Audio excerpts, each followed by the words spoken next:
এবছর জেক্সপো পরীক্ষা হবে না, তার বদলে নাম্বারের ভিত্তিতে তোমাদের ডিপ্লোমা ইঞ্জিনিয়ারিং কলেজে ভর্তি হবে, এরকমই একটি বিজ্ঞপ্তি প্রকাশ করা হয়েছে।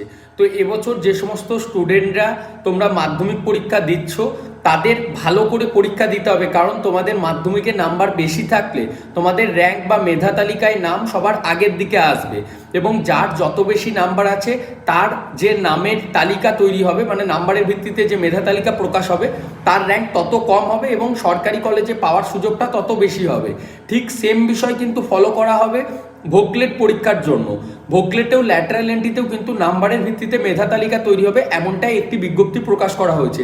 বাট এ বিষয়ে এখনো পর্যন্ত অফিসিয়াল ওয়েবসাইটে কোনো ধরনের ইনফরমেশন দেওয়া হয়নি। তোমরা যদি এই জেক্সপো ভোগলেট সংক্রান্ত সমস্ত বিষয় জানতে চাও ভবিষ্যতেও, আজকেই এই চ্যানেলটি সাবস্ক্রাইব করে আমাকে ফলো করতে থাকো। আর এই ভিডিওর কমেন্ট সেকশনে হোয়াটসঅ্যাপ গ্রুপের লিঙ্ক পাবে, সেখানে জয়েন হয়ে যাও। Thank you. আর ভিডিওটি